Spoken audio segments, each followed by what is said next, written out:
നമസ്കാരം. എന്തൊരു ലോകമാണ്! ലോകത്തെക്കുറിച്ച് പറഞ്ഞ് ലോകം ഇങ്ങനെ കറങ്ങുമോ, അതായത് തിരിച്ചു കറങ്ങോ മറിച്ച് കറങ്ങുമോ എന്നൊന്നും എനിക്ക് അറിഞ്ഞുകൂടാ. ഞാൻ വളരെ ക്ഷീണിതനായി ഇപ്പം ഫോൺ എടുക്കാറില്ല, കാരണം എനിക്ക് മറുപടി പറയാൻ വയ്യ, എൻ്റെ സൗണ്ടൊക്കെ പോവും ഇത്രയൊക്കെ ആൾക്കാരെടുത്ത്. പക്ഷെ ചില ഫോണുകൾ എന്നെ കൊണ്ട് ഇടിപ്പിക്കും. ടീച്ചർ എന്നെ ഉപേക്ഷിച്ച് പോകുന്നതാണ് പറയണേ. സ്വാമിക്ക് ഇപ്പം ഫോണുകൾ മതി, എന്നെ വേണ്ട. ലാൻഡ് ഫോൺ നമ്പറും കൊടുക്കും. അപ്പോൾ അതും എടുക്കാത്തതുകൊണ്ട് ആൾക്കാർ വിളിക്കില്ല. മനുഷ്യൻ്റെ വിഷമമുള്ളവരല്ലേ വിളിക്കുള്ളൂ. സ്വാമി ഇങ്ങനെയൊക്കെയാണ് സ്വാമി, എൻ്റെ വസ്തു വിൽക്കണം. ഈ വസ്തു വിൽക്കണം എന്തിനാണെന്ന് എനിക്ക് മനസ്സിലാവുന്നില്ല. വസ്തു വിറ്റ് നിങ്ങൾ എങ്ങോട്ടായി പോണേ? കടബാധ്യതകളുണ്ടായി. കടബാധ്യത ഉണ്ടായിട്ട് നിങ്ങൾ ഭൂമി വിൽക്കൂ. പൂർവ്വീകർ തന്ന ഭൂമിയല്ലേ. ഇതൊക്കെ വിറ്റ് തുലച്ച് കളഞ്ഞാൽ എങ്ങനെയാണ് നിങ്ങൾ ജീവിക്കാൻ ശ്രമിക്കുക എന്ന് എനിക്ക് മനസ്സിലാവണില്ല. ഈ വിൽക്കുക എന്നുള്ള പരിപാടി ആദ്യം അങ്ങ് നിർത്തണം എല്ലാവരും. വിൽക്കാതെ എങ്ങനെയാണ് നമുക്ക് ഈ പണം ഉണ്ടാക്കി ജീവിക്കാൻ പറ്റുക? ലോൺ എടുക്കാതെ എങ്ങനെയാണ് നമുക്ക് ജീവിക്കാൻ പറ്റുക? ഇങ്ങനെ ചിന്തിക്കണ്ടേ? ഇത് എന്നെ വിളിക്കുന്നവർ ഞാനിപ്പം വെമ്പായത്ത് ചെറിയൊരു വീട് വെച്ച് അവിടെ കിടക്കുകയാണ്. എല്ലാവരും കൂടെ പറഞ്ഞ് എൻ്റെ മനസ്സപ്പം ഇത് അങ്ങനെയെങ്കിലും ഇത് വിട്ടിട്ട് അങ്ങനെയെങ്കിലും പോവാം, ഇത്രയും ദൂരം പോകണ്ടല്ലോ. എൻ്റെ മാനസികാവസ്ഥ അങ്ങനെയായി. ഈ വിൽക്കുന്ന നിർത്തും. വാഹനമാണെങ്കിലും പിന്നെ ഏതാണെങ്കിലും ബില്ല് നമ്മുടെ അന്യം വന്നു പോകുന്ന കാര്യങ്ങളെക്കുറിച്ച് നമ്മൾ ചിന്തിക്കരുത്. പലിശയ്ക്ക് എടുക്കാതിരിക്കുക. ഞാൻ എപ്പോഴും പറയുന്നില്ലേ, ഭയങ്കര കടമാണ് സ്വാമി. ഞാൻ ഈ തമ്പുരാൻ ക്ഷേത്രത്തിൽ മുഴുവൻ കടം എടുക്കുന്നവരാണ്. അങ്ങനെ ഞാൻ ക്ഷീണിതനായിട്ട് രാത്രി അവിടെ ഒരു തൂക്കുമഞ്ചുണ്ട് എൻ്റെ മുറിപ്പാലത്തടിത്തം. അവിടെ ഞാൻ ലൈറ്റൊക്കെ അടച്ചിട്ട് അവിടെ കയറിയിരിക്കും. എനിക്കിഷ്ടമാണ്.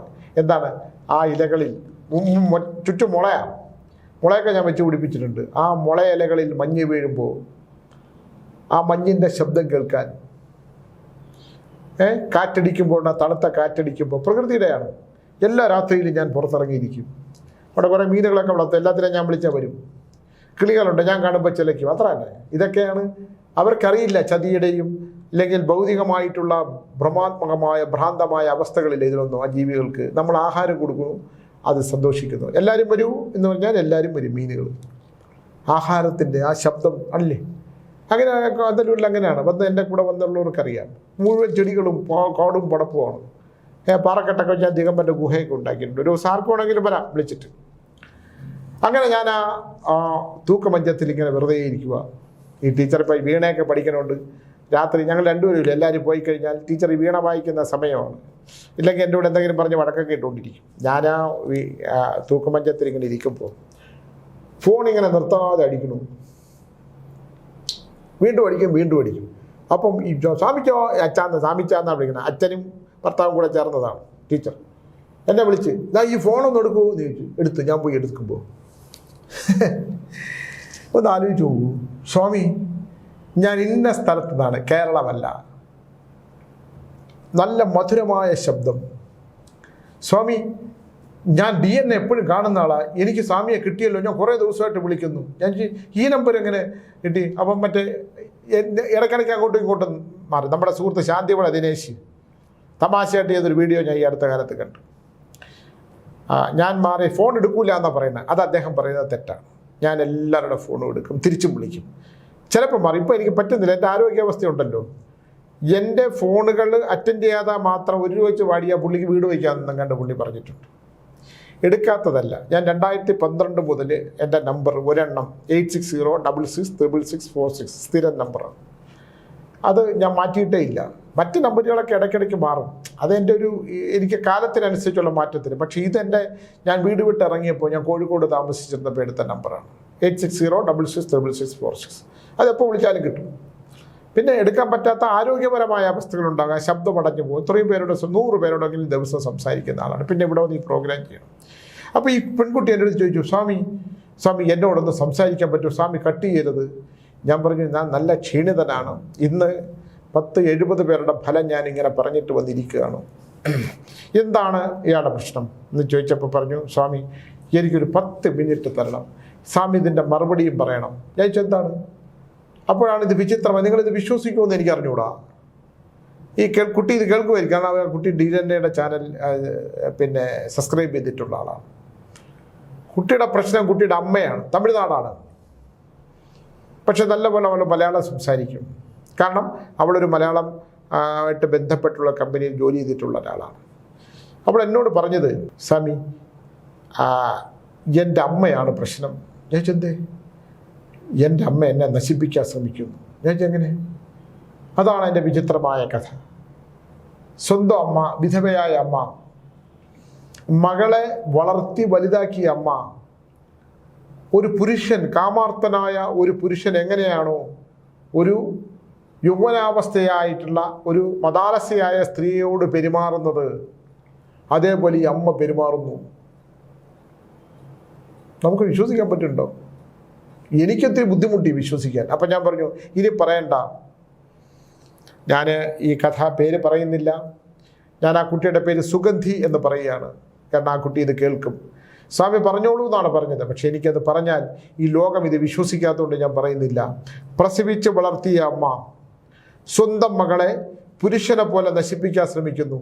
പുരുഷനെ പോലെ കാമാർത്ഥമായ മനസ്സോടുകൂടി, അത്തരം ചേഷ്ടകളോടുകൂടി മകളുടെ അടുത്തേക്ക് ചെല്ലുന്നു, മകളെ നശിപ്പിക്കാൻ ശ്രമിക്കുന്നു. അങ്ങനെ ആയിരുന്നില്ലേ അമ്മ? ഈ അമ്മ വൈകുന്നേരങ്ങളിൽ ലളിതാ സഹസ്രനാമം ചൊല്ലുകയും ഈ അമ്മ അടുത്തുള്ള അമ്പലത്തിൽ പോവുകയൊക്കെ ചെയ്യുന്നതാണ്. സ്ഥലം കേരളമല്ല എന്ന് മാത്രമേ ഉള്ളൂ. അപ്പോൾ ഞാൻ പറഞ്ഞു, എന്നെ വിളിക്കണ്ട, ഞാൻ 10 മിനിറ്റ് കഴിഞ്ഞ് വിളിക്കും, ഞാൻ പറയാം, നിങ്ങൾ ഭയപ്പെടണ്ട, ഞാൻ എന്താണെന്നുള്ളത് പറഞ്ഞു തരാം എന്ന് പറഞ്ഞു. ഞാൻ ചിലത് മറന്ന് വിട്ടുപോകും, കാരണം ഒരുപാട് സംഭവങ്ങളുള്ളതുകൊണ്ട്. അപ്പോൾ ഞാൻ ഈ പുസ്തകം എടുത്ത് ഈ ബുക്കിനകത്തുനിന്ന് നോട്ട് ചെയ്ത് വെച്ചു. ഇത് ഇന്ന സ്ഥലത്ത് ഇന്നത് നോട്ട് ചെയ്ത്. കാരണം ഞാൻ ഈ കഥ നമ്മൾ ടിഎനിലൊക്കെ ഒരുപാട് കാര്യങ്ങൾ പറയാം, പക്ഷേ ഈ അത്ഭുതപ്പെടുത്തുന്ന ഇത്തരം കഥകൾ എങ്ങനെയാണ്, അനുഭവങ്ങൾ നമ്മൾ പറയണ്ടേ? ഈ ലോകം ഇങ്ങനെ ഞാൻ നേരത്തെ പറഞ്ഞ പോലെ വളർന്ന് പന്തലിച്ച് അധികാരത്തിൻ്റെ അഹംഭാവത്തിൻ്റെയൊക്കെ സ്വരത്ത് ജീവിക്കുമ്പോൾ നമ്മൾ ഇതുപോലുള്ള കാര്യങ്ങളൊക്കെ ഈ ഭൂമിയിൽ നടന്നിട്ടുണ്ടെന്ന് പറയണ്ടേ? അതുകൊണ്ട് ഞാൻ എന്ത് ചെയ്യുമെന്ന് പറഞ്ഞാൽ വിളിക്കാൻ പറഞ്ഞു. എന്നിട്ട് ഞാൻ അവിടെ പോയി എൻ്റെ കണ്ണേഷന് മുമ്പിൽ ഒരു വിളക്ക് കത്തിച്ചു വെച്ചു. കാരണം ഇത് വളരെ വളരെ നമ്മൾ എനിക്ക് വിശ്വസിക്കാൻ പറ്റണില്ല, എനിക്ക് ഉൾക്കൊള്ളാനും പറ്റണില്ല.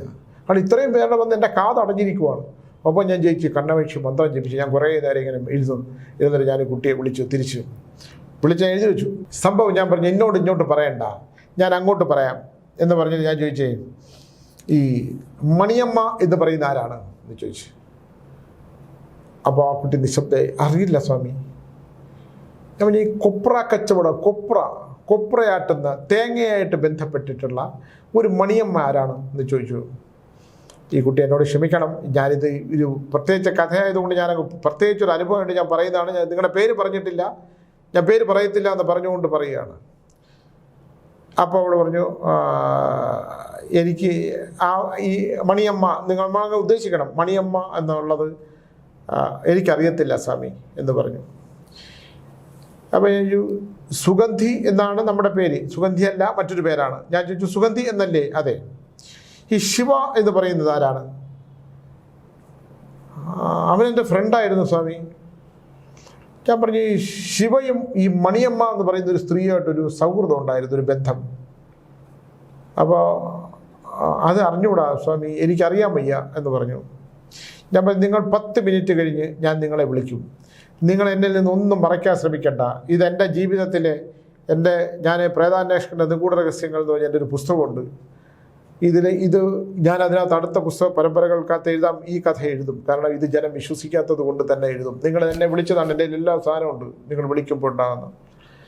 അപ്പോൾ ആ കുട്ടി പറഞ്ഞില്ല സ്വാമി, എനിക്ക് സത്യമായിട്ടും ഞാൻ സംസാരിച്ചോളാം, ഞാൻ DNA ന്യൂസിൻ്റെ ആളാണ്, ഞാൻ കാണുന്ന ആളാണ്, എനിക്ക് ഭയങ്കര ഇഷ്ടമാണ്. 7 മണിയാകുമ്പോൾ ഞാനിത് കേട്ടുകൊണ്ടിരിക്കും, ഞാൻ കിടക്കുന്നതിന് മുമ്പ് കേൾക്കും, ഇത് സത്യമാണ്. ഞാൻ നിങ്ങളൊന്ന് അന്വേഷിക്കൂ, ഈ മണിയമ്മ ആരാണ്? മണിയമ്മ എന്നുള്ള പേര് ഇത് എൻ്റെ വ്യാജ പേരാണ്. ഒരു 15 മിനിറ്റ് കഴിഞ്ഞപ്പോൾ ഈ കുട്ടി എന്നെ വിളിച്ചു, സ്വാമി അവരുടെ പേര് ഞാൻ പറഞ്ഞ പേരല്ല, ഒരു ബന്ധവുമില്ല, പക്ഷേ അവർക്ക് കൊപ്ര കളമുണ്ട്, ചക്കാട്ടുന്ന വെളിച്ചെണ്ണ ആട്ടുന്ന സ്ഥലമുണ്ട്.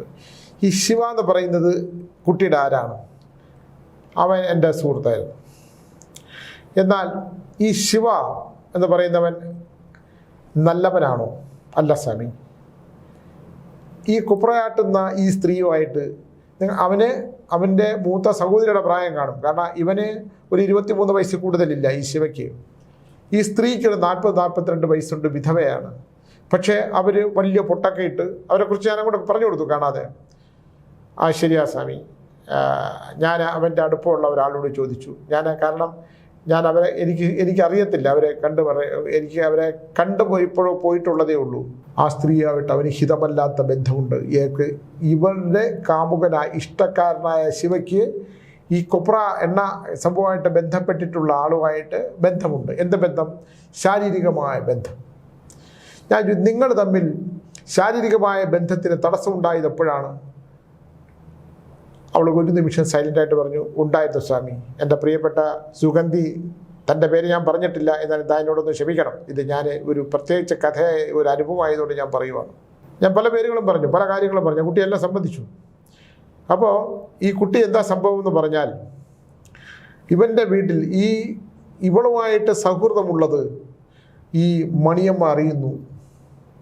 മണിയമ്മയെ സംബന്ധിച്ചിടത്തോളം ഈ ചെറുപ്പക്കാരനായ ശിവമായിട്ടുള്ള ശാരീരിക ബന്ധത്തിന് തടസ്സമുണ്ടാകുന്നത് അവർ സഹിക്കൂല. കാരണം നിന്നെ ഞാൻ മറ്റൊരു സ്ത്രീയോടും ജീവിക്കാൻ വിടില്ല എന്നാണ് ഈ മണിയമ്മ പറയുന്നത്.